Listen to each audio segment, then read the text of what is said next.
आज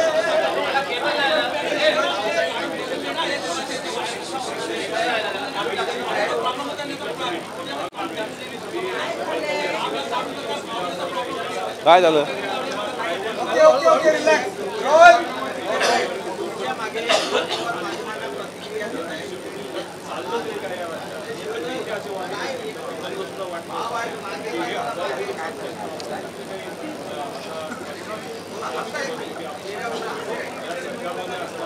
भिवू नकोस मी तुझ्या.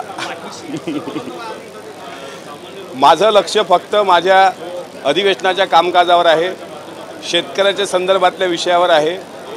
उगाच प्रसिद्धी मिळवण्याकरता मी काही वायफळ बळबळ करत नसतो. आज लातूर जिल्ह्यामधली एक जी घटना घडली ती अत्यंत निंदनीय आहे की बैलासोबत शेतकऱ्याला झुंजलं किंवा नांदुरा तालुक्यामध्ये 10वीच्या एका विद्यार्थ्याला शिक्षकाच्या जाचाला कंटाळून मला वाटते सुसाईड नोट लिहून आत्महत्या करावी लागली, किंवा आमच्या अकोला भागामध्ये ज्या प्रकारे दुबार पेरणीचं संकट शेतकऱ्यांना आलेलं आहे, बोगस बियाण्याचं संकट आलेलं आहे, ते विषय माझ्याकरता महत्त्वाचे आहेत आणि त्या विषयाला बोलत असताना मी फारसं इकडं तिकडं लक्ष देत नाही.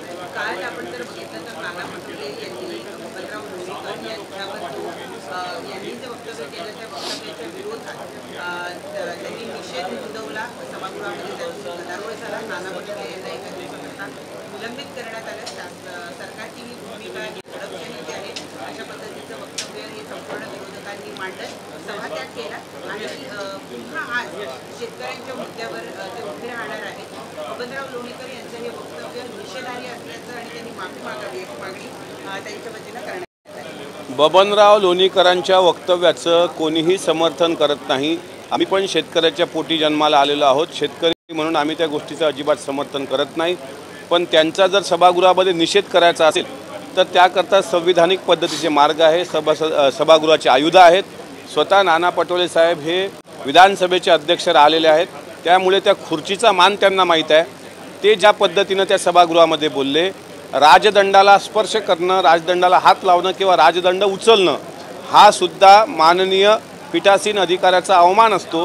ही कायद्याची पुस्तकं त्यांनी वाचलेली आहेत, त्यामुळं त्यांनी तो अवमान केला आहे म्हणून त्यांचं निलंबन झालं आहे. आता त्याचा संबंध बबनराव लोणीकरांच्या वक्तव्याशी जोडण्याचं काही कारण नाही. लोणीकरांच्या वक्तव्याचं कोणीही समर्थन करणार नाही, त्यांच्या वक्तव्याचं मी सुद्धा समर्थन करण्याचा प्रश्नच येत नाही.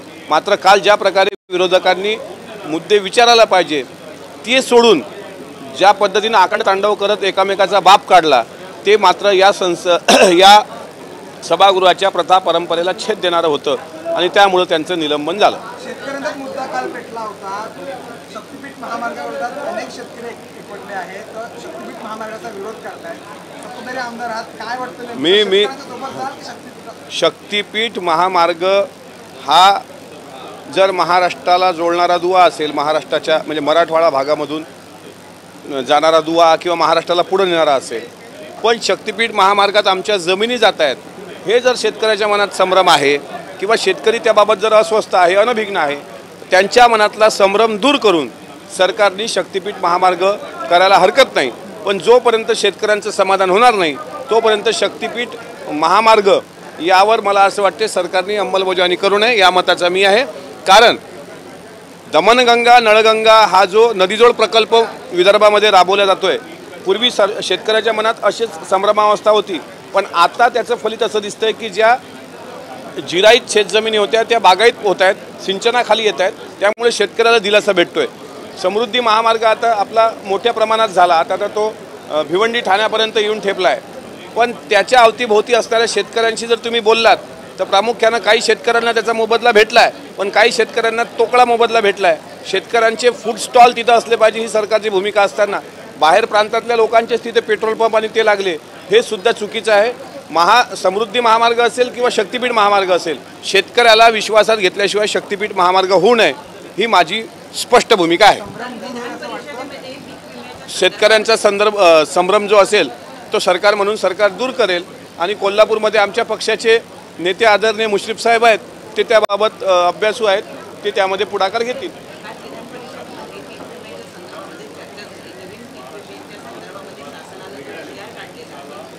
ट्रिगरचा. त्या TR-मुळे शेतकऱ्यांचं मोठं नुकसान होणार आहे असं कालचं एपिसोड सुरू होता. एक नवीन कमिटी एक बैठक जी आहे ती दालनामध्ये लावली जाईल असं सांगितलं गेलं.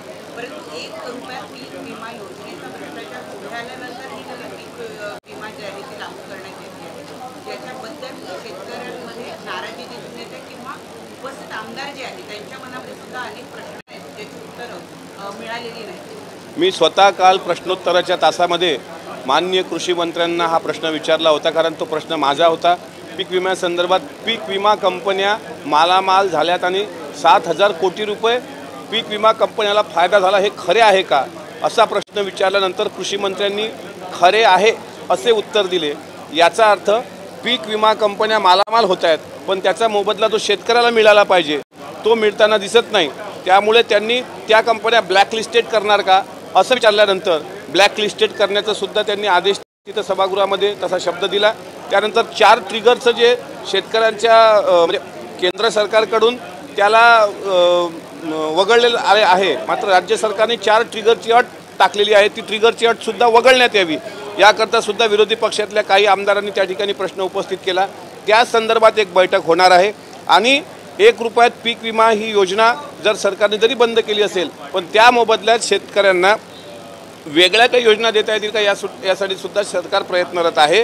त्यामुळे कालचा प्रश्न तुम्ही बारकाईने अभ्यासा, त्यामध्ये शेतकऱ्याच्या हिताच्या दृष्टिकोनातूनच माननीय कृषी मंत्र्यांनी उत्तरं दिलेली आहेत.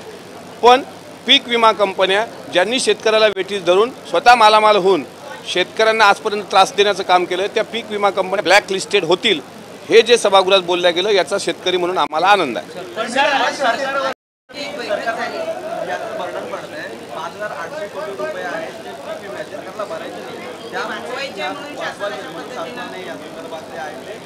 रोहित पवार यांचा आरोप आहे की 5,000 कोटी रुपये वाचवण्यासाठी शासन जे आहे अशा पीक विमा योजना आणल्या की ज्यांनी शेतकऱ्यांचं नुकसान. जे आरोप करतायत त्यांनी सरकारच्या पीक विमा योजनेचा नवीन जो काही GR आला आहे किंवा नवीन जे काही स्कीम आलेली आहे त्याचा एकदा अभ्यास करावा. काहीतरी चुकीचं ब्रीफिंग कोणी व्हॉट्सअपला पाठवतं आणि तिथं येऊन आपण बोलायचं आणि आरोप सरकारवर करायचे, हे कृपा करून प्रत्येकाने म्हणजे विरोधकांनी ते धंदे थांबवावे. आपण शेतकरी कुटुंबात जन्माला आलेली सगळी लोक आहोत. त्यामुळे सरकार म्हणून शेतकऱ्याच्या पाठीशी राहणं शेतकऱ्यांसाठी हे सगळ्यात आद्य कर्तव्य आहे. त्यामुळे माहिती देणारा चुकीचा असताना काहीतरी बोलायचं आणि 5,800 कोटी वाचवायचे आहेत, काहीतरी बिनबुडाचे आरोप करायचे, आरोपाला काही तथ्य नाही.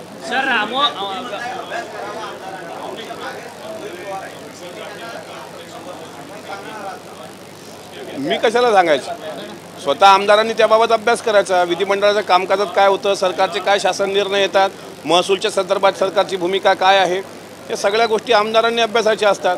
पण आपण काहीतरी बोललो 5,800 कोटी रुपये त्यांच्यावर कर्ज होते आहे, तर अर्थमंत्री सक्षम आहेत ना अजितदादा, त्यामुळं बाकीची चिंता करण्याची काही आवश्यकता नाही.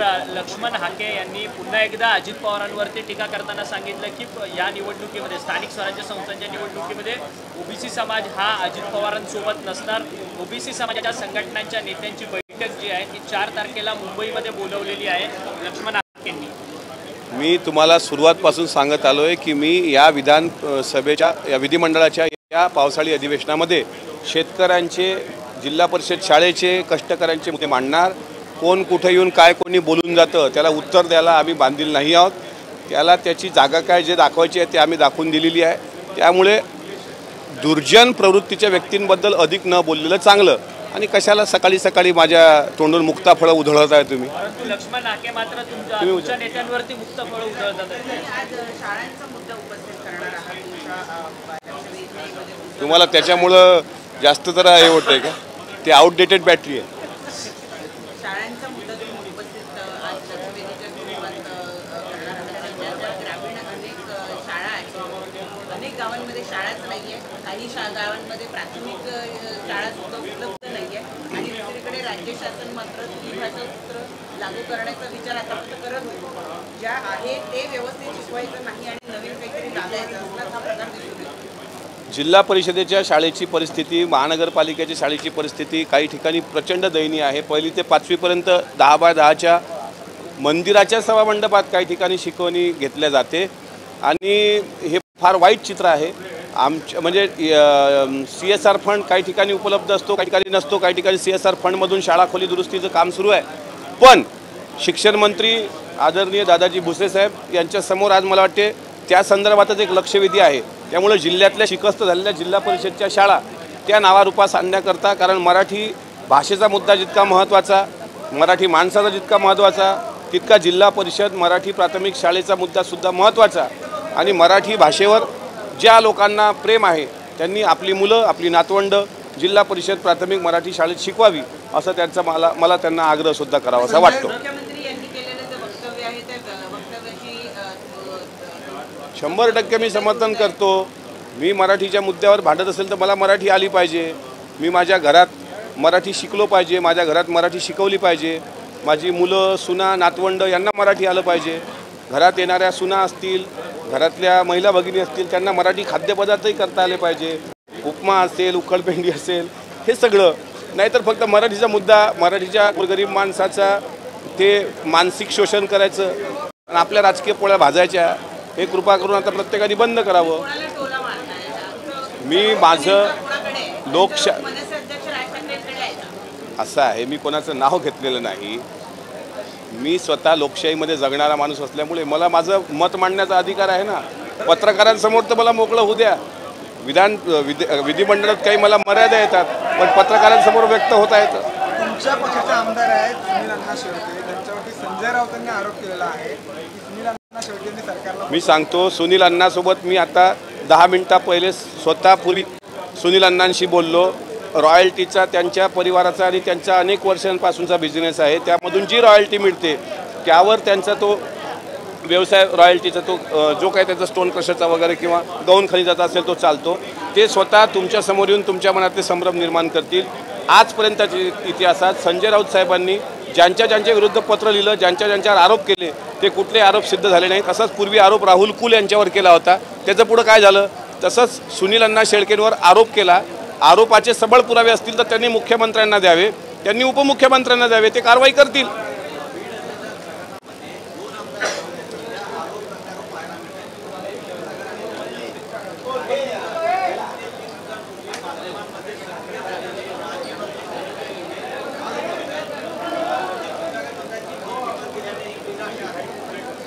क्षीरसागर काय म्हणतात त्या बोलण्याला अर्थ नाही.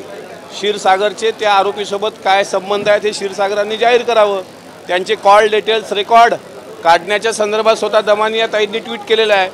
ते तिथल्या बीडचे पालकमंत्री जे आहेत आदरणीय अजितदादा, त्यांना आम्ही पण विनंती करतो की संदीप क्षीरसागरच्या सोबत सहआरोपी उमा किरण कोचिंग क्लासेसचा जो दिसतोय त्याचे कॉल डिटेल्स काढा. तो सरेंडर कसा झाला या प्रश्नाची उत्तरं द्या ना.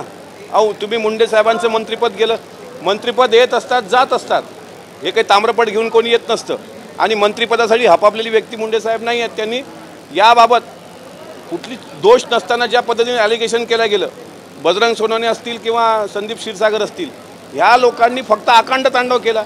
मग आता एक बोट दुसऱ्याकडे दाखवताना 4 बोटं तुमच्याकडे पण आहेत. स्वतः एवढे तुम्ही निपक्ष आहात ना, मग उद्या तुमचे कॉल डिटेल्स रेकॉर्ड येऊ द्या की तो सहआरोपी तुमचा कोण लागतो. तेव्हा मुंडे साहेबांनी केलेली मागणी रास्त आहे आणि मुंडे साहेबांच्या सोबत आम्ही आहोत.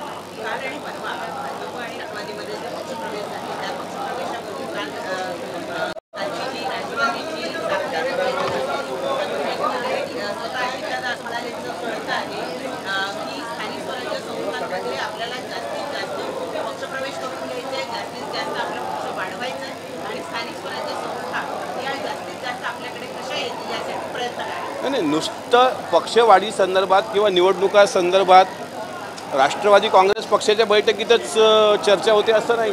भाजपच्या बैठकीत काल रवींद्र चव्हाण साहेब त्या ठिकाणी प्रदेशाध्यक्ष झाले. नितीन गडकरी साहेब होते, मुख्यमंत्री होते. त्यांचे भाषणं तुम्ही बघा. शिंदे साहेबाच्या सेनेतसुद्धा पक्षवाढी करता आपापल्या पद्धतीनं काम सुरू आहे. आम्ही आमचं पक्षवाढीसाठी काम करतो आहोत. त्याच्यामुळे आमच्या पक्षामध्ये इन्कमिंग काल बघितलं असेल, भंडारा, गोंदिया, चंद्रपूर, परभणी माजी आमदार विजय भांबळे साहेबांचा काल पक्षप्रवेश झाला. त्यामुळे आम्हाला स्थानिक स्वराज्य संस्थेमध्ये आता काम करायला चांगला स्कोप निर्माण झाला आहे. त्या अनुषंगानं आमचे पक्षाचे अध्यक्ष, पक्षाचे प्रमुख हे आम्हाला मार्गदर्शन करत असतात.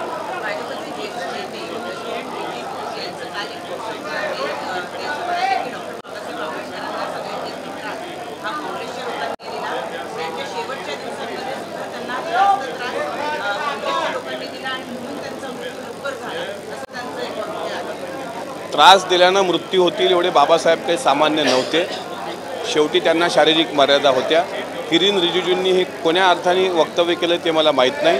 मात्र काँग्रेस पक्षाची भूमिका सुरुवातपासून बाबासाहेब आंबेडकरांच्या ध्येय धोरणाविरुद्ध राहिलेली आहे हे मात्र निर्विवाद सत्य आहे. पण त्यांच्या त्रासाने त्यांचा मृत्यू झाला हे म्हणणं मला असं वाटते हे साजेसं नाही असं मला वाटतं.